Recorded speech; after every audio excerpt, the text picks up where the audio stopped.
What I want to do in this video is to go over the notion of a set, but I won't be treating the subject axiomatically. What I mean by that is usually how the story goes is you start with a list of axioms. So let's say those are my axioms right here. They are some elementary statements that you take for granted, and they are independent one to another. Now, you then go on to form some more complex statements, and you use those axioms to prove them. And this is how you build a hierarchy of propositions and theorems.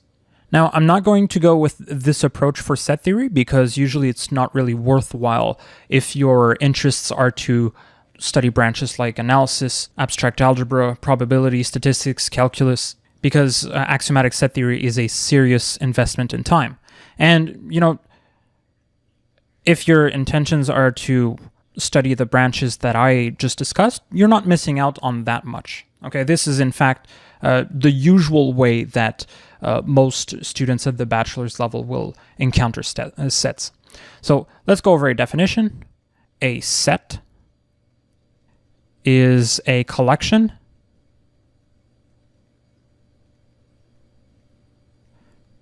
of objects. Okay, so that is fairly simple. A set is a collection of objects. Let's go over an example.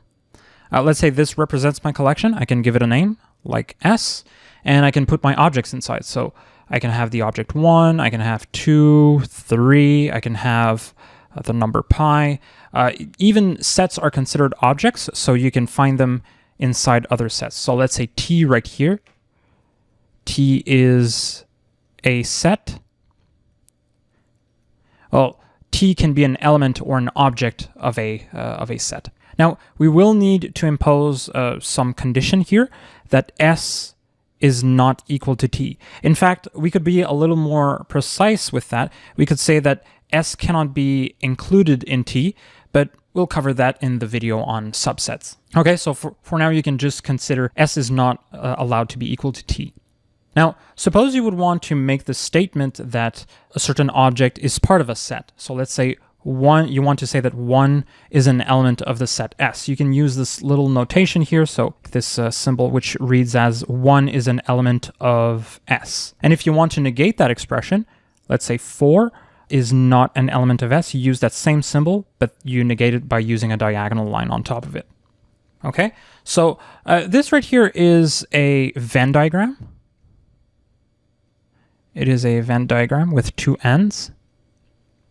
But the problem with this is it's very inconvenient. You need to draw a diagram to define your set. So we're going to go over a few examples of more practical ways that you can define sets.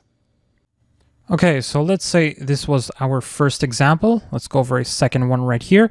I'm going to define the set A to be equal to the set of objects 1, 2, and 3.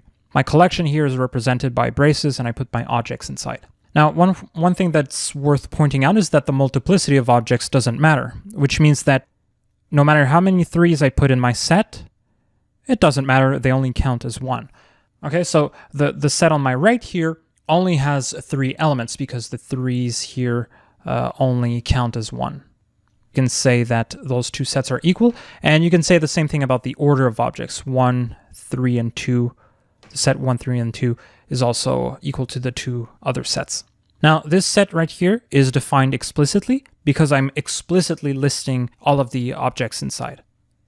If that is too inconvenient, let's say you want to have a set B which has the objects 1, 2, up until 100, you can use some ellipses. Okay?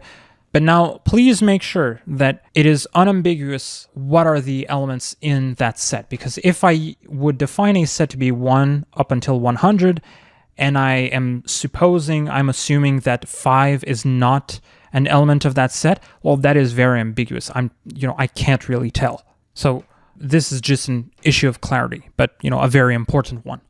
Now, we can list the objects like we did in A and B, but we can also describe the common properties of all the objects of your set. So let's say I want to define the set B using an intensional definition. I could say that X is an element of the natural numbers.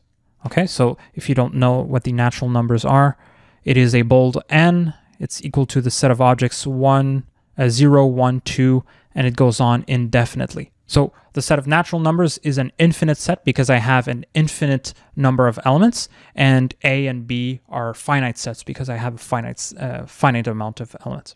Okay, B is comprised of all the objects X that are elements of the natural numbers such that, so the colon here means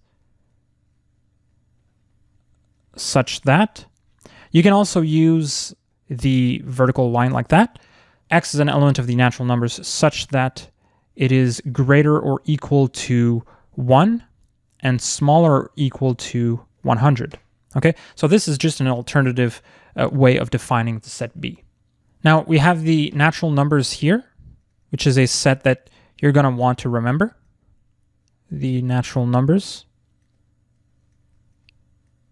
But there are a few more. For instance, the set of integers or the set of whole numbers, which is comprised of all the negative numbers, the negative whole numbers, 0, 1, 2, and it goes on indefinitely in both directions. So this is, I'm just going to write integers for the set of integers. We have, oh, by the way, if you're wondering why we're using a bold Z, it comes from the German word Zahl, which means whole number. Okay, so we also have the set of rational numbers, which is a bold Q. I have absolutely no idea why we use Q, but it's standard notation. So it's comprised of all of the fractions A over B, such that A and B are integers. And we also need to add the condition that B is distinct from 0, because you don't want to have divisions by 0. We have, let me write that first. We have the rationals for the set of rational numbers. We also have the real numbers, the set of real numbers, and the set of complex numbers. If you're less comfortable or less familiar with those two last sets, don't worry about it. We're going to talk about them in greater detail in later videos. So those are for later videos. But I think you should at least be aware of their existence. Now, one last set that is very important is the empty set, which, as its name would suggest, is empty. It doesn't have any elements. So this is the empty set. And let's go over a brief overview. So we defined a set to be a collection of objects, and in our first example, we used a Venn diagram. Remember that T, a set, can also be an element of another set, but we need to have the condition that S is not included in T, but for now we just wrote this as S has to be distinct or not equal to T.